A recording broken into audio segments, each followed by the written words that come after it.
Welcome, everybody. YouTube land, Facebook land. This is Jim's American Academy. We're here for our June Meet the Principal event. This time it's a little bit different flavor, all right? We're doing an upper school Meet the Principal event. So this is for grade 6 to grade 12 families that are interested in our school, or even if our parents, at GAAQ want to come on the stream as well. So if you're in British curriculum, it's year 7 to year 13 for you.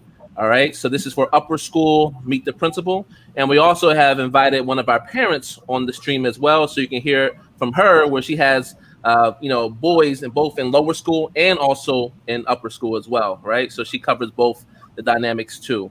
So without further ado, now we can do what we came here to do. All right. So I'm going to let everyone introduce themselves first and foremost.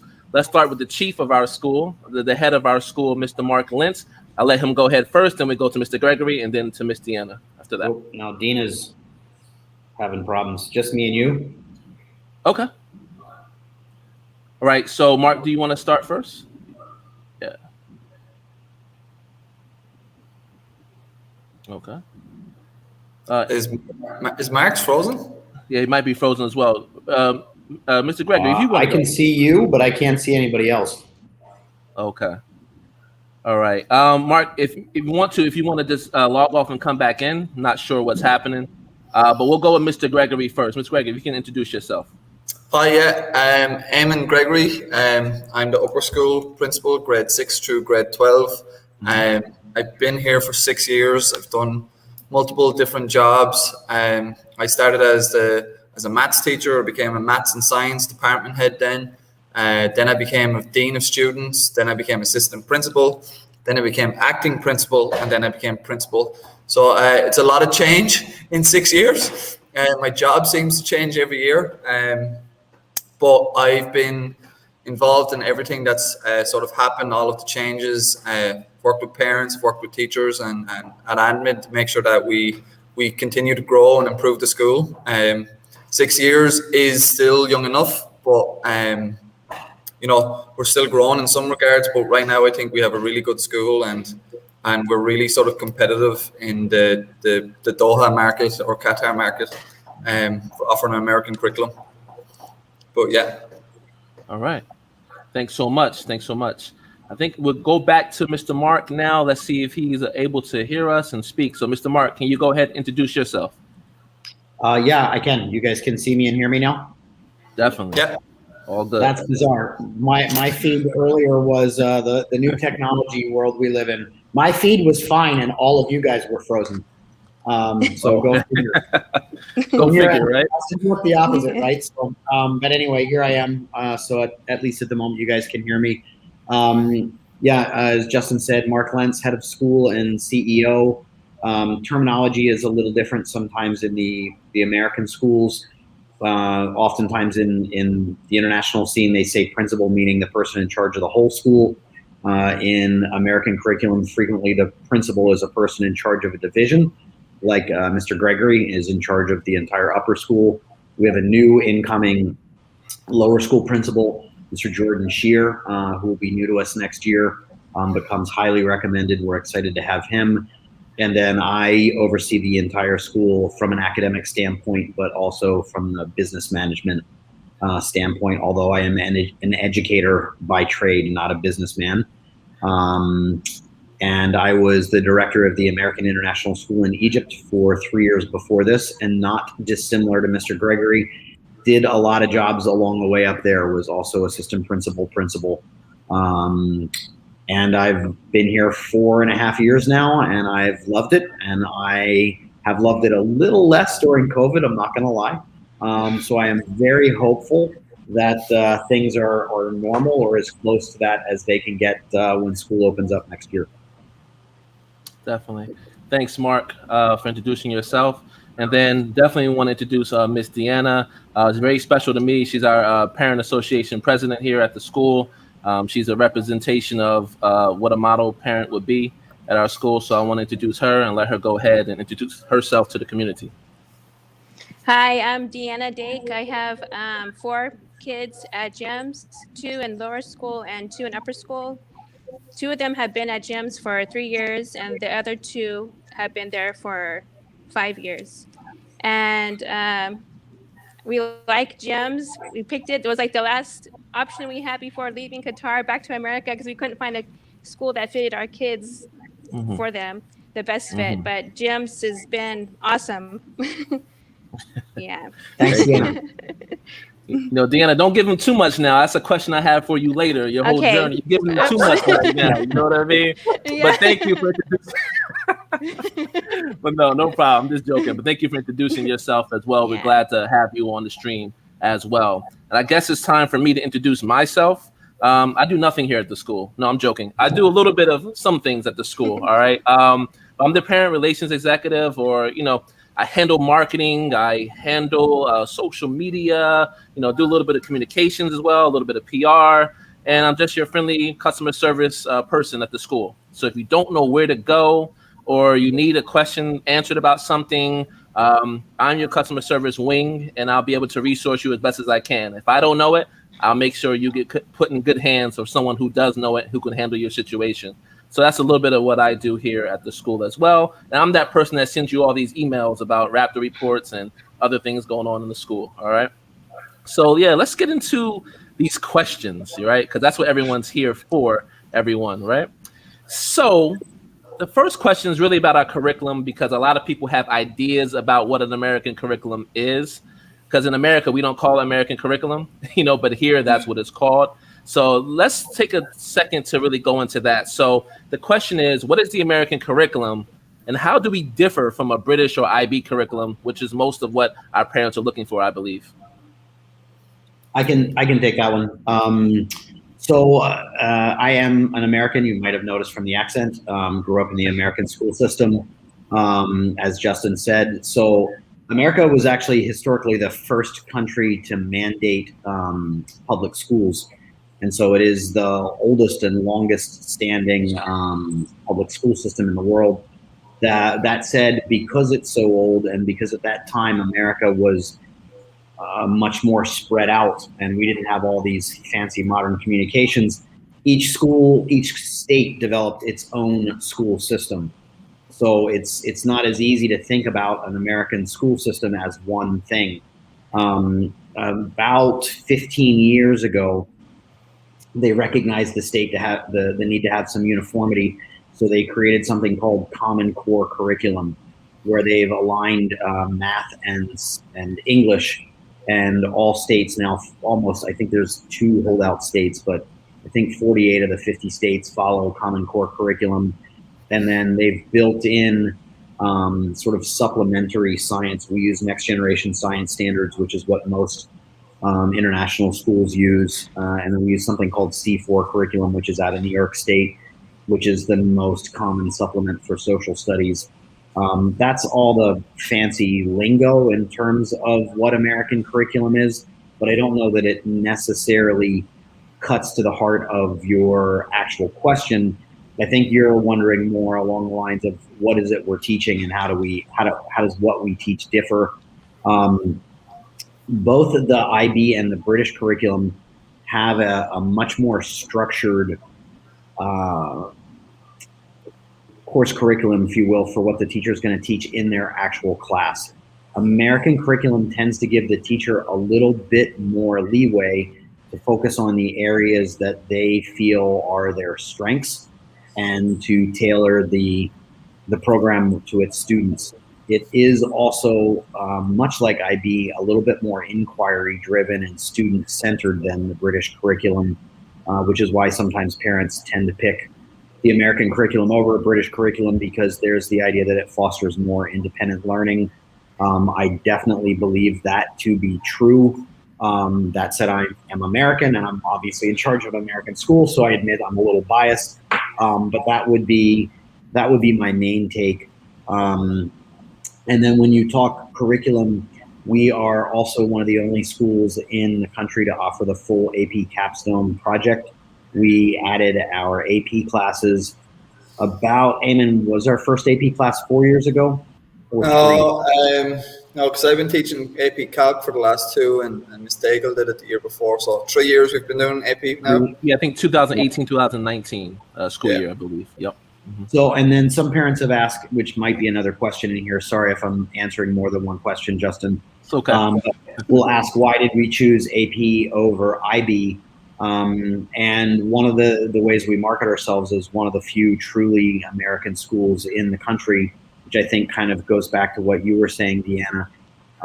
There's a need for that. There's a lot of British schools in this country, and there's a lot of IB schools in this country, and there's nothing wrong with either of them. I've taught the IB curriculum. It's excellent, right? It's a matter of choice. But for those people looking for a truly American experience, there just aren't as many options. And the American curriculum ends with the AP. You can be an American curriculum school with IB, but the history of IB and AP are almost simultaneous. AP started in the United States in 1958 in order to get students more advanced curriculum and classes so that they could get college material and college credits.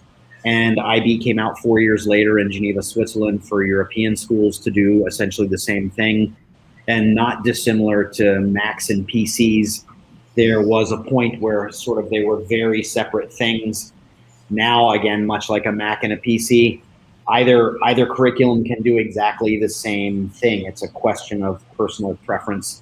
And like I said, trying to distinguish ourselves as a truly American school, we went with the American advanced curriculum as opposed to the European. Yeah. And I would say two things as well before Mr. Gregory goes ahead. Number one, if everyone's wondering why we are not dressed like in white shirts and ties and things like that, because Mr. Mark is actually very nice as a head of school. And he said, I want my teacher to dress down for the last week of school, right? And we are a fun school. We are a uniform school. So you won't see, like in America, you don't really wear a uniform in a public school.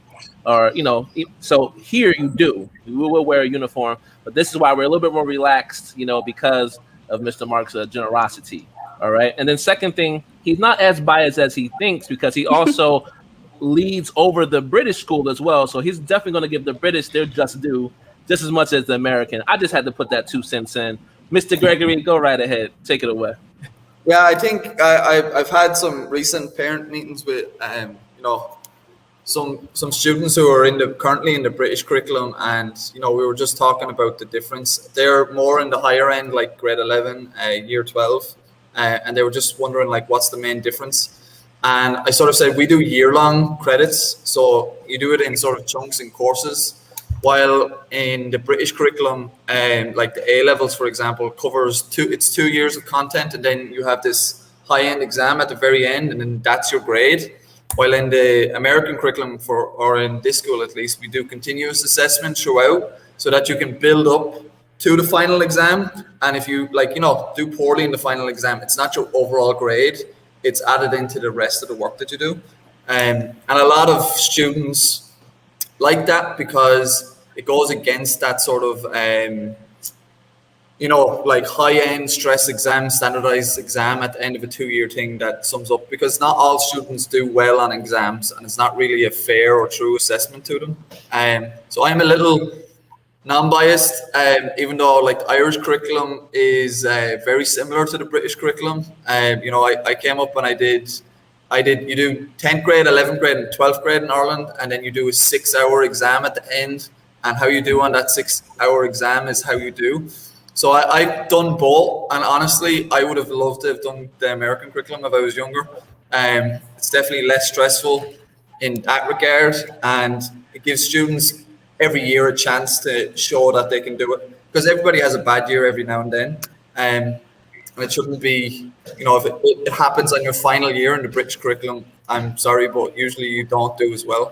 But that's sort of my 2 cents on what I've just recently been dealing with. Right, definitely. And Deanna, you are American as well.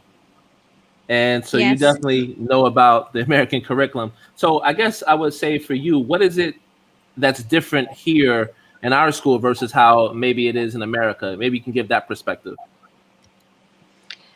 I think here the teacher's a little bit more hands-on with the students. They're really caring. They show that they care for the students, and and they really communicate with the parents. I had teachers reach out to me, even phone calls, to check on our kids, make sure everything's okay at home with their grades and keeping up with what their grades are. And in America, I never got that. So I'm happy we received it here. Yeah. Yeah. Those are the main highlights for me.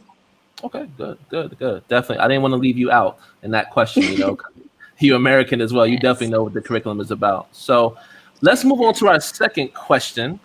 In terms of our guiding principles of upper school. So what is upper school for us? If someone comes to our school, what should they expect in terms of expectations of our upper school program? I guess I can go first.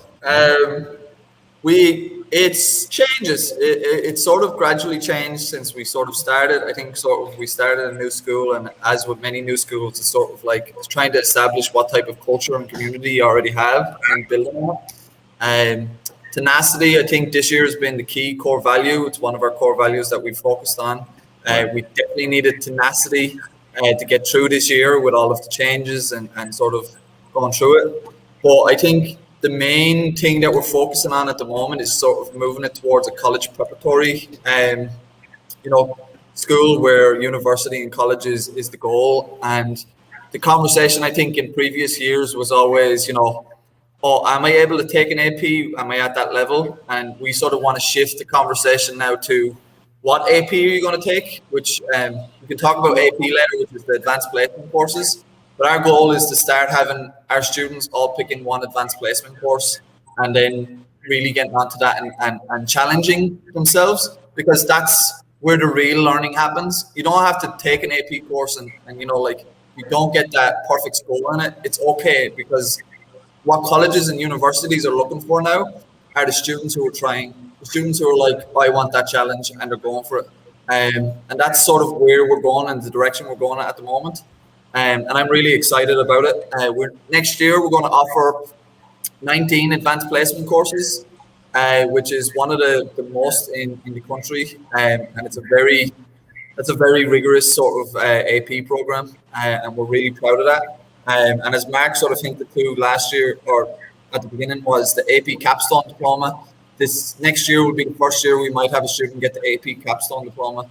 And that's like really just a testament to the school and the work that the people have done over the last few years to make that structure and make sure that we're going in that direction. Yeah. All right. Mark, did you want to say anything on that one, or did he sum it up too well? No, summed it up amazingly well, but you know me, I can always talk.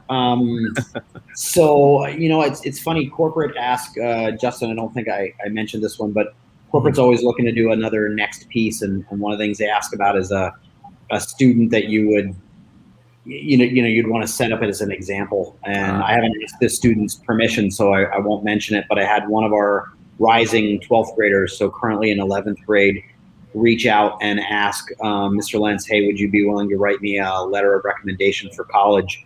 And it reminded me of an email Eamonn and I had an interaction we had with a parent and their child, where he was saying exactly what he just said. Their colleges get so many high-level students that they're looking for that thing that really differentiates you.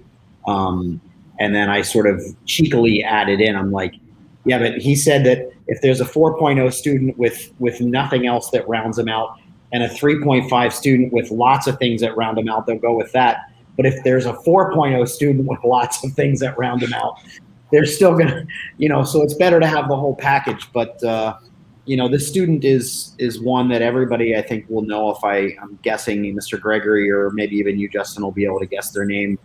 But when they reached out, we asked them for a brag sheet. And, he's a really nice kid, but he's a bit quiet and unassuming at times. And so here I get this brag sheet with a 4.0 and all the various clubs that he's been in at school, all the various initiatives that they've started, a club that they started because they were interested in public speaking, and we didn't have a public speaking club, so they started that. The band that they're in, they're in our school Steamgate band, the awards that the band has won, and then all the various MUN trips and school trips that they've been on. And I just looked at it and thought, man, that is a way more impressive college resume than I would have had back in the day. But, that is what kids need in this day and age to get into a competitive university. And we are definitely that. You ask about our upper school program. I'm not saying every kid's going to accomplish that, but the opportunity is there for every kid to accomplish that if they have the drive and the motivation. I think that's a really good point, because I think every kid can find their almost their pace of education, if you will. Not saying that, they can go 2 miles an hour and everybody's going 98, but what I'm saying is that they can elect to take an AP or not take an AP. They have different student choice, in terms of classes they can take once they pass their prerequisites that they have to do. So I think there's a little bit more flexibility that a lot of our parents like when they hear about this American curriculum, especially for grades 9 through 12. They really get excited and bright-eyed at the flexibility if they want to be an accelerated student or just a regular student. They're going to graduate with American diploma no matter what. And so that's very important for those families. All right. So we're going to go on to number 3 for this, for time purposes, trying to move this along. Deanna, I'm coming to you soon. I got a couple questions directly for you. So stay tuned for you. All right. But this next question, more for Mr. Mark, Mr. Gregory as well. What is advanced placement? We touched on it, and Mr. Gregory gave us a good segue. But what is that? And what does it really mean for a student and a parent who's going to be graduating from here? What do they do with the advanced placement? I can go first, because I think, Mark, you'll probably give an overview of what it is and the whole spiel. My one is more to, this year, for the last 2 years, I've been teaching AP Calculus as well as being a principal or in admin. So the AP Calculus program, for specifics, right, and going specifically to my mathematics course, which is AP Calc, the university college course that we offer in high school. It's very rigorous, very difficult. It challenges students, and they have content that's usually covered in a semester in college is done over the year here in high school. And it really just is, it pushes students to be the best and be independent and responsible for the work. And then at the end of it, if they do well enough in it, and depending on the university or college they go to, it can count as a credit when they go to university. And if a student can complete 6 or 7 of them over their 2 or 3 years in high school, they then get they could get a semester off in their first year in university or college, which is really beneficial, especially parents who are thinking about the money aspect. And it really shows on transcripts and for those recommendations that these students are really highly motivated and challenged. And it gives them their extra edge when they're applying to universities and colleges that other schools might not have. Yeah, and like Mr. Gregory said, the overview, I started with the brief historical take on it that, AP is now, goodness, over 70 years old. And it's exactly what they were both just saying. It's legitimate college work. Similar to Mr. Gregory, and I have taught IB and AP, and I taught at the university level at Florida State University. So I feel very qualified to talk about what is high school level work versus, college level work. And I think both IB and AP do a very effective job of having that real university level rigor available for high school students. I think one of the things I like about AP is its strength. It used to be IB was a much more comprehensive program, where AP really tried, similar to a lot of what we've said with American curriculum, tailor itself to be flexible to each kid, with the idea that everybody's good at something. So if you're a great artist, take AP art. You don't have to be great at English. If you're an amazing person at English, take AP English. You don't have to be good at math. Where the IB really was more comprehensive. That said, some people like that more comprehensive approach, and that's where AP came up with this capstone project, which is much more similar to the IB's full diploma program, so that you're getting a full AP diploma. It's still relatively new, but it has a great reputation in universities. It's not easy to achieve. So for our kids that access that option, I think they're going to be really competitive when they go to university. And I have a question. The AP is only for high school students, correct? Yeah, Yes. we offer some in ninth grade. A lot of the ninth graders take Spanish, but purely because they are Spanish speakers. We have a lot of Spanish speakers. AP Human Geography was the first course we offered in ninth grade this year to try help that capstone diploma so students could start getting APs in ninth grade. But usually students take it in grade 11 and grade 12. The curriculum itself and how we plan and how our teachers work is from sixth grade on, we start to prepare them with the skills so that by the time they get to an AP Human class in ninth grade, they've already started to do citations and how to do references and stuff in middle school. And our teachers are focused on building that structure up so that when they actually do get to the point where they can take an AP course, they have all of those skills already. And again, on what Mark said, it's about what the student wants. If the student is interested in art and music theory, they're there and they can take those APs and they can just take regular English and regular maths, which is refreshing for a lot of students who sometimes maybe struggle in mathematics is usually the one I get, right? They struggle in maths and they don't want to do AP maths, and that's fine. We have plenty of other APs that they can pick. Yeah. We also opted to buy, as I said, I'm the educator. I'm also the business guy. We opted to buy a very expensive program called Springboard, which is actually made by the College Board, and the College Board oversees AP courses. It also created this AP Springboard curriculum so that it's tied into the Common Core standards, but it's also tied into the AP philosophy. So by bringing that in for grades 6 through 12, it should really help better prepare our kids for those AP classes when they get into grades 11 and 12. Yeah, and it links in with the College Board is also over PSATs and SATs. So that, it encompasses all of those things. And a lot of the PSAT, SAT questions are sort of built into the American curriculum that we offer here. So students who are interested in SATs, they're definitely, this is the right school for them because the AP programs also link in and similar. It's more about, the test taking skills that we talk about a lot in education. It's that type of thing. PSATs and the questions you do in an AP course are sort of linked and they're worded the same.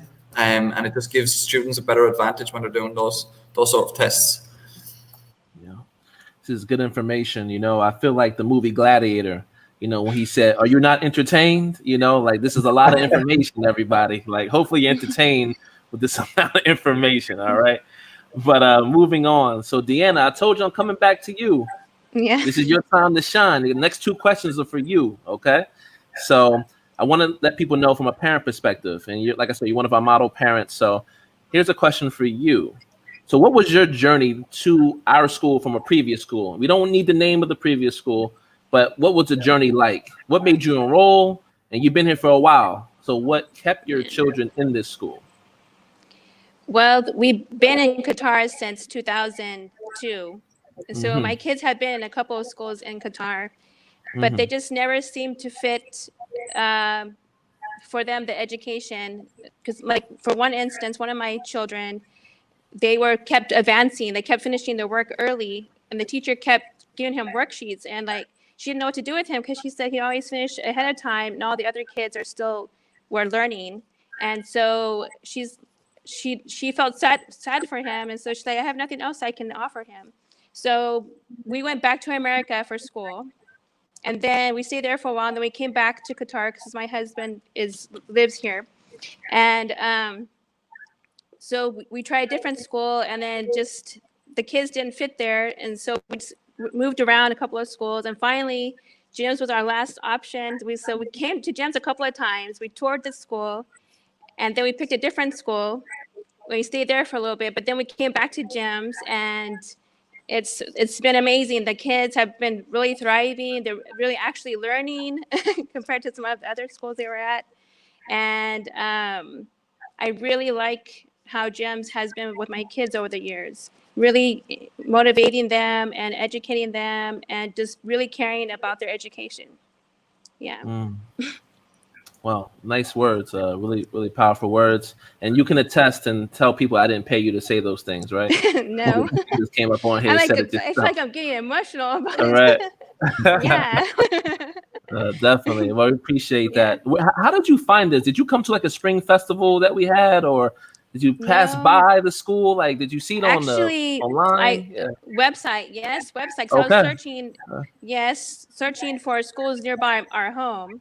And this is one of 2 schools that was close to our home. So actually, I drove by and I was like, wow, this doesn't look like a school because it's just a big old gray square.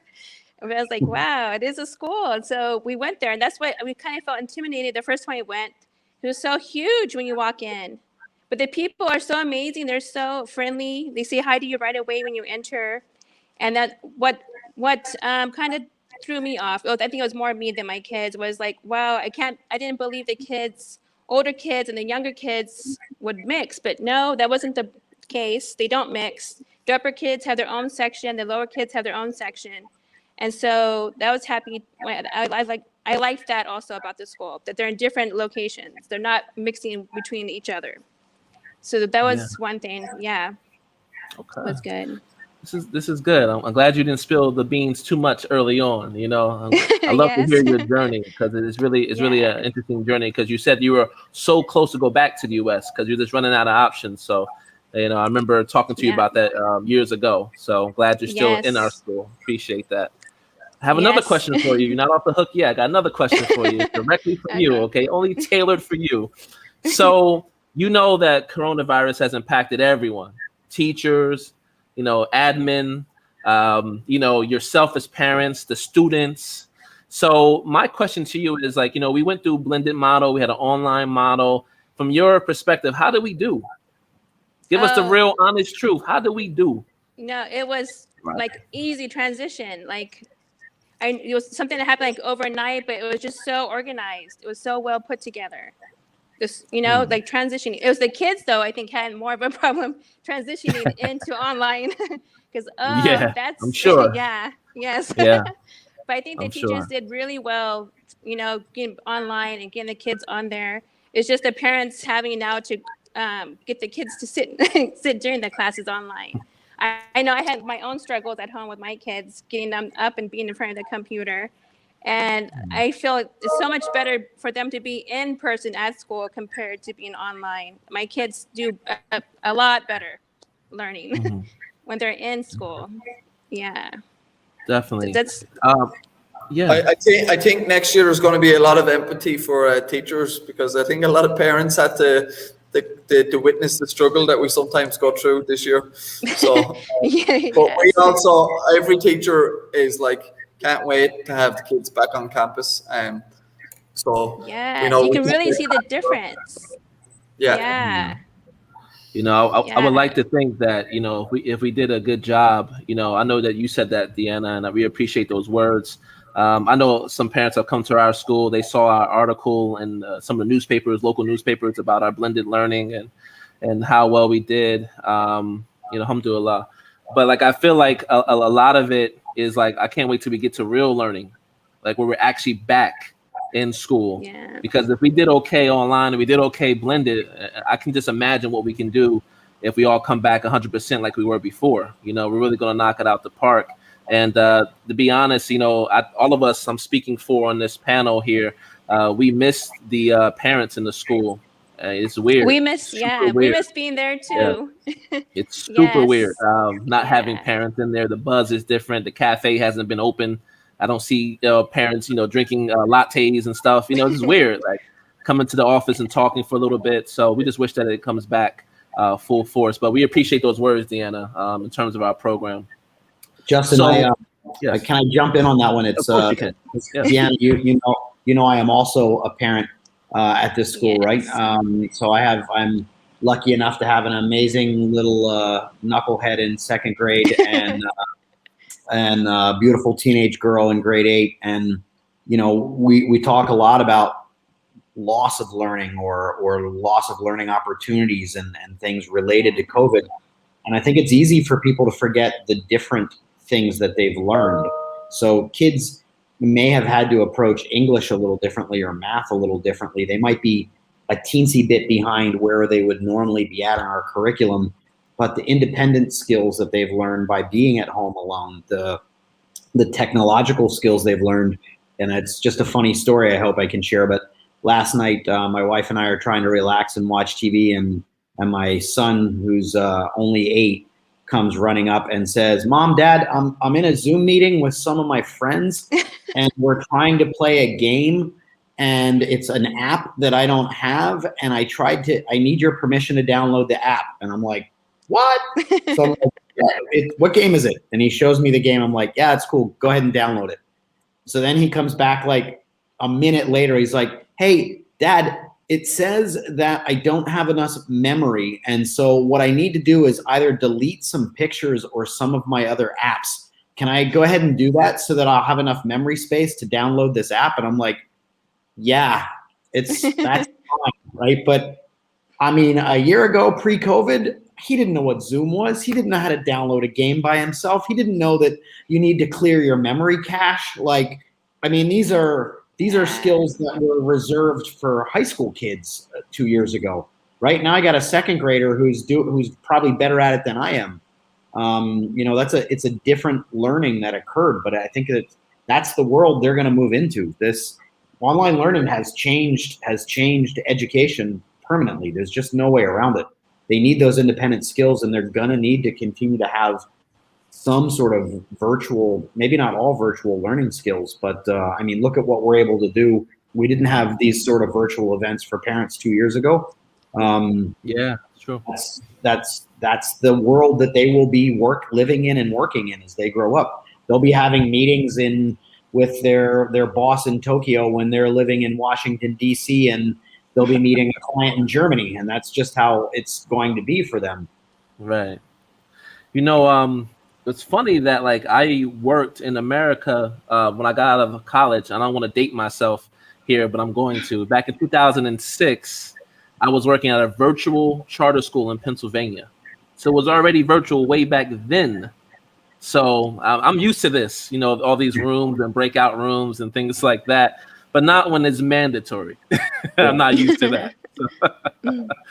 All right, so let's move on to the next question here. Deanna, the heat is off for you now. You're free to just contribute as you would like. All right. Okay. So let's talk about the grade 12 internship. I'm super proud of this program. And shout out to Miss Sinead Smith for running this program, right? Being the coordinator of this program. So why is this program unique and effective for our grade 12 students or the students that will graduate in our school? Yeah, this is one of those things that we started a few years ago, and we did it for 2 years straight. Where students, I think we're the only school in the country that does this. But our grade 12 students got a chance on Thursday. We used Thursday as the last one I remember, but they basically got internships in jobs that they were interested in, and they basically got to go every Thursday and work for a few hours and get some job experience. So we arranged, I think that year, 50 internships with all of our students. So every one of them did an internship that year, and it was really good. We had some kids who were like, they really wanted to be like an engineer, or they wanted to be in, hotel services. And they went and they did those for 6, 7, 8 weeks and realized, oh no, I don't like this. And they completely changed their mind on what they wanted to do. So it was a really good opportunity for students to really see what the real world looked like. And it was a great achievement for us to get all 50 of the students into internships. This year, because of COVID, we've had to, rethink and rejig the sort of the layout of it, because we obviously couldn't have students working in intern programs across the country due to contact tracing. But what we did instead was we had some guest speakers come in on a Thursday and do speeches and talk to them about their jobs. And we had some really interesting guest speakers from, we've had doctors, and we had some football stars, professional footballers were on, and there was just like a really great spread of different talkers and sort of and people there to educate our grade 12s about the real world and what their jobs really entail. Because I think sometimes our grade 12s really sort of think about like the real world, and in their head it's great, but then when they get there, they're like, oh. So it's a really good program. And again, next year we don't know what it's going to look like. I wish I could tell you, I could promise we're going to do that again. But you know, it might be some sort of blend. But it is part of our graduation and our diploma, so we're going to work on something for sure.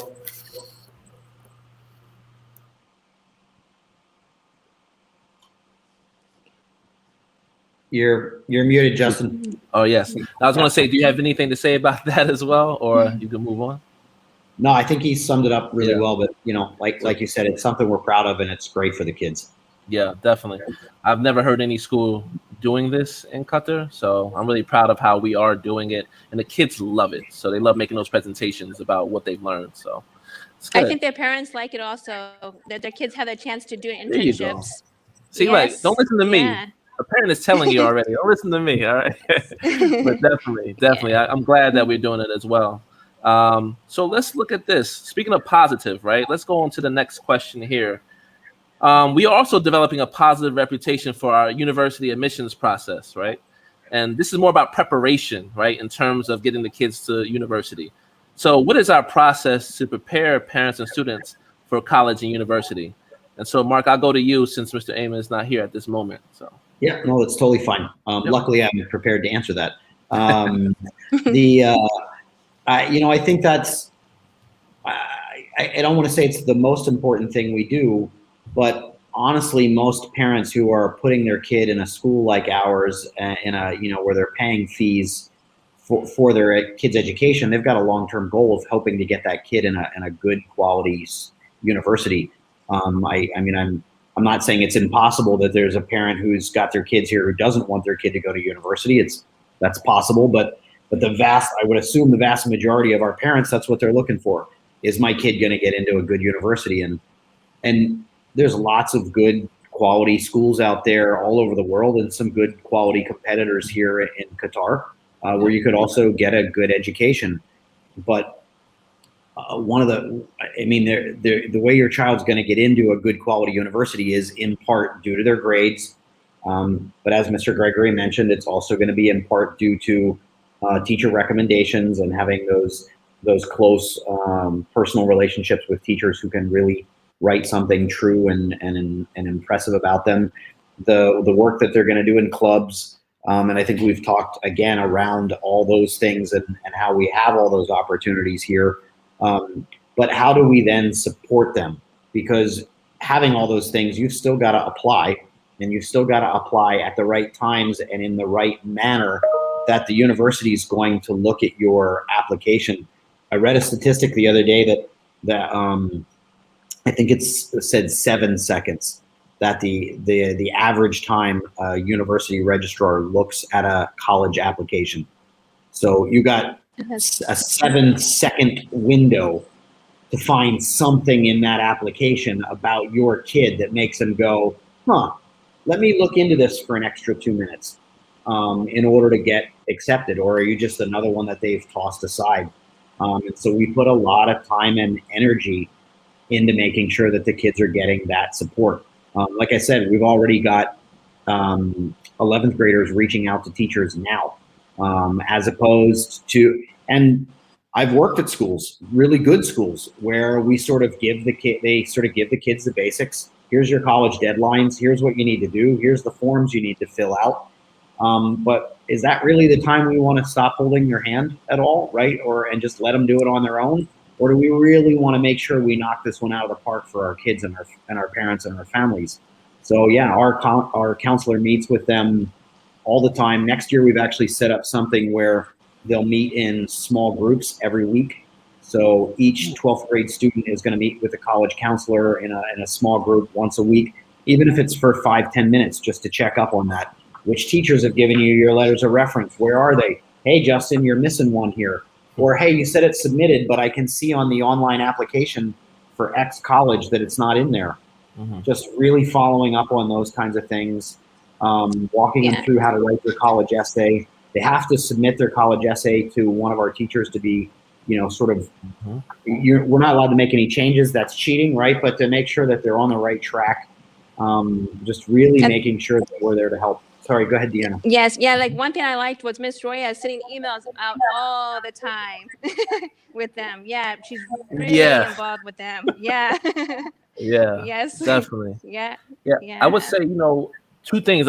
Miss Roya is like an octopus. I don't know how she does her job so effectively. So many. Yeah. As a professional school counselor, she really does an awesome job of keeping our students on point with what they need to do, informing the parents of their role as parents in terms of the university process. And then the second thing, what Mr. Mark said about the college admissions, right? When you're looking at the application, he's right. I used to work in admissions in university before, all right? So I've been there as well. It's just like a resume. Some people say 6 seconds for a recruiter to look at a resume to see if you're something that's outstanding. The same thing for a college application. It's your resume. It's your representation of who that student is. And so what he's saying is correct. So you do need someone who's an expert, right? Or someone that can help you in that process, because we don't want our parents and students to do it all alone. We're going to be there to help guide that process along as well. And I think that helped us, get 100% graduation rate so far, so that's something that, we're actively trying to work on, so yeah. That's Mr. Gregory, I know you came back in. Oh, sorry, Deanna, go ahead. Go ahead. I'm sorry. That's why I like too. Like whenever I graduated from high school, I didn't really have my counselor so involved as Ms. Roy is now with the kids. Yeah. Yep. So that was excellent. I love that. Yeah. Good point, Deanna. Good point. Yes. Mr. Gregory, anything to add on to this question at the bottom? I don't know, but I know that right now, like our current juniors are busy putting. I think you talked about it, Mark, earlier, but they've already reached out to get their references for next year. I think we've got 50% of them already in. But that's sort of like that type of thing. We get them prepped early in their junior year so that they're ready when they go into grade 12. And we have it all smoothly going through. And about the deadlines, that's really important to be on top of the deadlines for. And it's setting the deadlines, and then it's the follow up to the deadlines that's really important. And Miss Roy has been great at that this year. So it's one of those things we have to. And again, there is growth, and there's things we can do differently in it, and we're going to build on that. But it's a great base right now, and it's been really good. Yeah, very excited about that program. Really am. Although it is hard to improve on 100% graduation. That's what I was saying. Like we are doing it, right? But we're still looking for improvements. So I don't think that's a problem. That's kind of what we are in the school. We look for improvements no matter what. It could look great. We're still looking for ways to make it more efficient, So we have 2 more questions. All right, 2 more questions. So not too long to go. Now this question, I love to hear this. What are some of our student achievements in upper school? What are we most proud of? Because there have been a lot. Wow. I don't even know where to start. I mean, I think you hit the big picture ones first. Like I said, I think one of the things that sets our school apart is the amount of independence that our environment tends to foster. And so I think of a kid like Roja. She's our valedictorian, but she's also the Eco Club president. And the Eco Club started 4 years ago, I want to say. And like many student-led clubs, they had some simple, easy in-house kind of things to do, improve our recycling, that sort of thing. But then 2 years ago, they came up with that crazy, wacky idea of the greenhouse.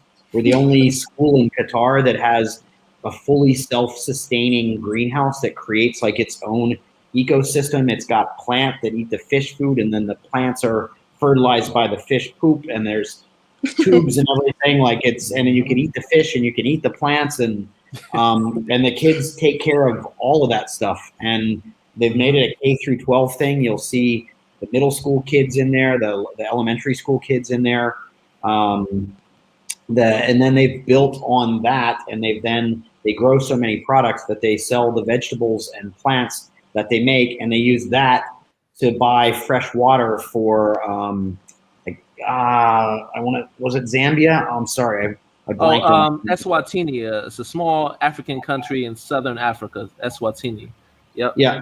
And they're buying water for people there, and every it's just an amazing. But they've created all of these things.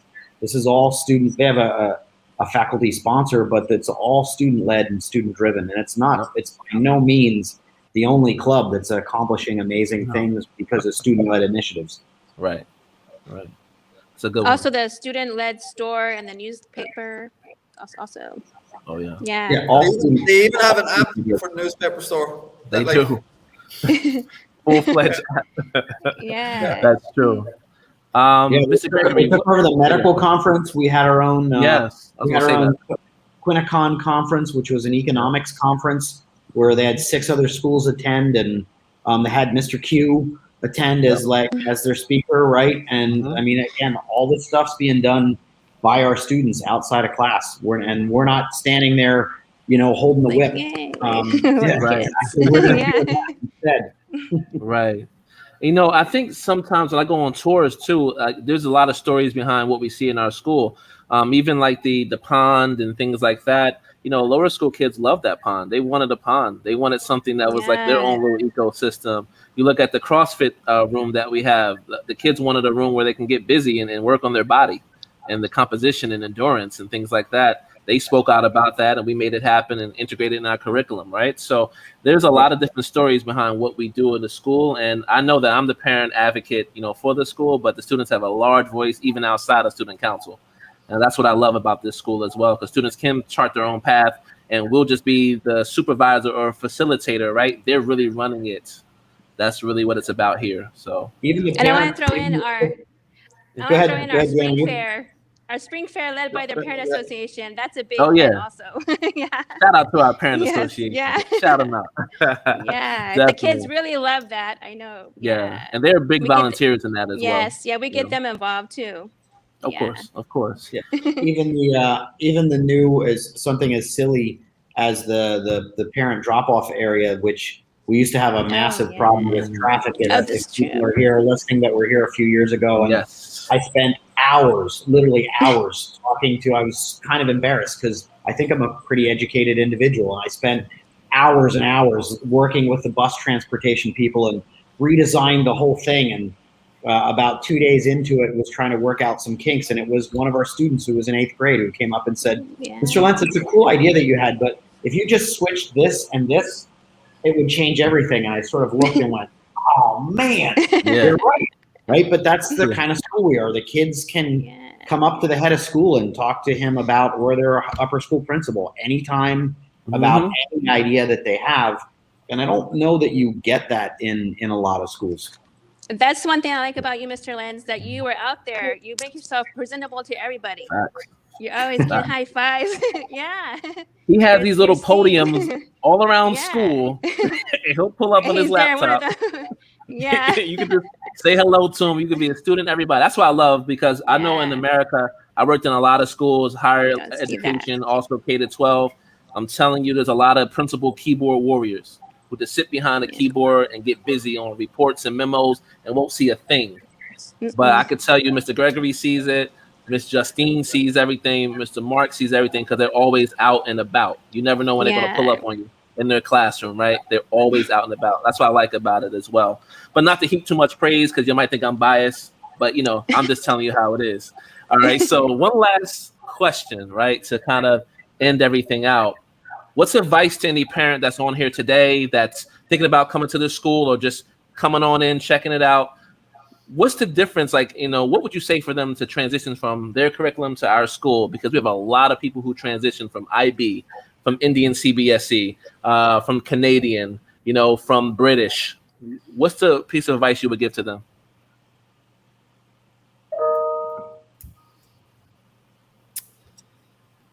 I think it's if they want a school where they're nurtured at their level and they get that one-to-one with their teachers, where the teachers can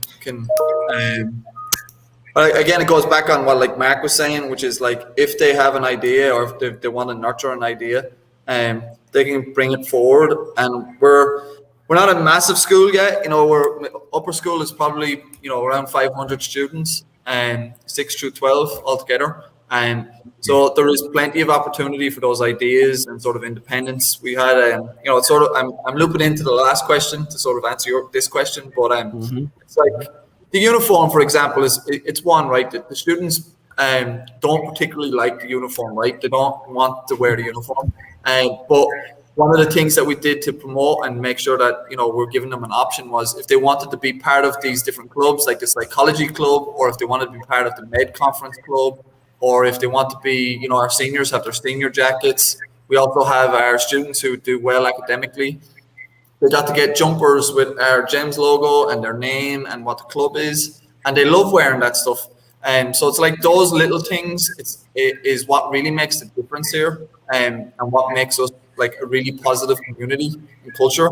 It's those ideas and those little things that we do every day to make the students feel welcome here and to show that we want to work with them. We have a senior room now. That was an art project from an student. And we've got that introduced. We have a production studio because our School of Rock, our band has won the best band in Qatar for 3 years or whatever. So we have all of these little things going on that are all basically student orientated and based and suggestions. And again, what you said, I don't think any other school really does that in this country. They don't get that independence, and they don't get to come forward and just get what they want. Which is a real strength. And then also all their friends that they make. It's so hard to take the kids at the end of the school year, in a school day home. They want to stay at school. They don't even want to go home yet. They just want to hang out with their friends afterwards. I think, Justin, is it over 70 nationalities?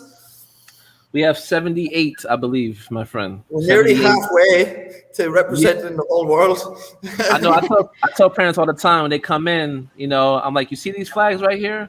We're not modeling them like the UN. These are real. These are where our families are from. We're probably missing some flags, in the atrium as well. But, we love that. We thrive off of that diversity here. So, Mr. Mark, what do you think? What's a piece of advice transitioning from a totally different curriculum to our curriculum? Well, I think you look at the GEMS network and the history of the GEMS network. We've talked a lot about our school in and of itself. But if you were to live in the UAE, for example, I wouldn't have to talk to you very much about the GEMS network. You can't drive 2 city blocks without bumping into a GEMS school. But I don't think everybody here necessarily understands. GEMS is the largest independent educational organization on the planet. And they've got over 60 years of history. So I was interviewing a teacher the other day that was talking about a really negative experience. Unfortunately, they had at a school that looked on their website like a good school, like a legitimate school. And when they got there, they had a lot of surprises. Qatar's a big city with a lot of schools in it. It would be unprofessional of me right now to list off the ones that I think are really good and those that aren't, right? That's up to the parents to sort of decide. But if it's got the GEMS stamp on it, it's got GEMS backing, GEMS policies, GEMS procedures, GEMS history.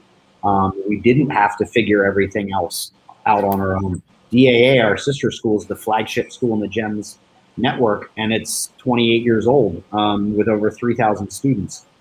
I think we have that stamp. But then the other piece of advice I would say is shop around. I would ask in that shopping around, please come check us out and give us a chance, check out our facilities. But, Deanna, you mentioned you had to go to several schools before you found the school that's right. And every child has a different need. So you've got to make sure we're the right fit for you. I think we are an amazing school. So I'd ask if you're even considering it, if you're in this Zoom interview, hopefully Zoom meeting, hopefully we've said some things that pique your interest. Hopefully you've been entertained, so to speak, as Justin said, and you're interested in coming. But yeah, give us a chance to see what we have to offer. But ultimately, if you see a school that's better fit for your child, you got to pick the right fit for your child. And I'd support for any parent. I think to add on to that, Mark, I think it's not what necessarily is the school. Deanna, I think you talked about it earlier about it was a big brick, right? You look at the building itself. Don't look at the building. Don't look at even the curriculum that's offered. Don't look at don't look at the stuff. Look at the people and the people who you're walking in the front door with. And if you feel welcomed And if you feel like this is a positive place, that's the right school. And I think we did really well on that. Yeah. I agree totally with that. Yes. It took us like 3 times when we went to GEMS. We finally registered our kids. 3 visits before. Yeah. And I loved it when we enter. And I would also say the parent cafe. Yeah. I'm sorry. I'm sorry. But the parent cafe. The parent cafe is like a bonus. Parents are welcome to stay there and talk. I love that about the school also. Yes. Yeah. Okay, that's it. No, you're good. And I would honestly say, in a way, based on what Mr. Gregory said, he said, don't look at the building so much, the facilities. Yeah. I agree with that. In a way, don't even look at the curriculum. Whatever, I always get asked that, what's better, British or American? Yeah. Whereas AP or IB, it's exactly what I said. They all do the same thing. They do them a little bit differently, but 2 plus 2 is still 4. Whether you're an IB program, a British curriculum, or it is still 2 plus 2 is still 4 in I want to add UK. into the kids are very disciplined at school. The kids are very disciplined at school. There's no problems with the kids. Yeah.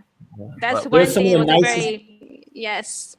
Yeah. I've been doing this, 30 something years at this point. And honestly, there's some of the best kids I've ever worked with in my life. And I'm not saying that as a sales. He said that a lot. He actually says that a lot. To be honest with you, he said that a lot. I think, my kids, the kids love their friends that they made there, and they're from all over the world, like different places, nationalities. And so it's so nice to see them that they're good friends with everybody. Yeah. And, speaking of Miss Deanna, she's here. We do have one of the highest parent satisfaction ratings in the entire GYMS network. So I think parents are pretty happy. Obviously we're not going to make every parent happy, but I tell you what, we try darn hard in everything that we do to make everybody have a win-win. We really do. So, Deanna can attest to that. Obviously I just wanted to show you some of the facts there. We always are proud to see these surveys and what our parents are saying. And we take everything from negative to positive and make it 100%. Like, we got to figure out how to make this even better. Even if it's the best rating we have, we're going to make it better. I think for me, the parting shot is, I do it parents all the time. And, I tell parents all the time, what's best for you and your child is what's most important. Because you can talk about curriculum and everything else, but if you have a student who is super academic and they're very independent and they could focus a lot and everything like that, maybe British could work well for you, right? But you can still achieve the same thing in American curriculum too. And you probably, have other things that you'll get from that experience too. And a lot of the fallacy that people tell me is that, you can only go to an American or Canadian school. Oh, no. Actually, a lot of our kids go to school in Europe, in the UK. They do go to Canada as well. But it's not just an American destination or Canadian destination with that diploma. You can go anywhere in the world with that American diploma, and trust and believe that we have one of the most rigorous American diplomas, right, within our school, honestly. And so when they see that in admissions, they're going to say, this is a rigorous school. They have capstone program. They have AP classes, right? They have, fully NIASC accredited. You can be partially NIASC. You could be under review NIASC. We're fully NIASC accredited, right? They're not coming back for a while to check on us. So again, that's what you want to really focus on. But I can go on and on all day. We don't really have all that much time. If you really want to see me, go to our website here, www.GAAQ-Qatar.com. You can see a lot of information about our school. You can share this link with other parents as well. And I'll be the one that will do the tour with you in the school. If you don't want to come to the school, we can do a virtual Zoom call as well. And I can show you some things virtually on the Zoom call. But it all starts there with that website address there, GAAQ-Qatar.com. Also in the comment or chat section, I put the apply online URL as well. If you saw what you need to see here and you really believe the school is what you need for your child, there's also the apply online URL in the comments and chat section as well. Okay. So after that housekeeping is done, I want to personally say thank you to our panelists for being on here today. Really appreciate taking your time to do that. We have one more day left of school. And then these individuals here, even Deanna, full-time parent, right? then Mr. Mark, Mr. Gregory, they deserve all that time off, because it's been a tough year. So we're almost at the end, but we want to thank you, panelists, for being on the show. Everybody in YouTube land, Facebook land, we really appreciate y'all taking some time rocking with us for today. If you have any questions, that website there, please find me there. We could talk on that. Other than that, any parting shots from anyone here? Anything that you want to say last to the audience?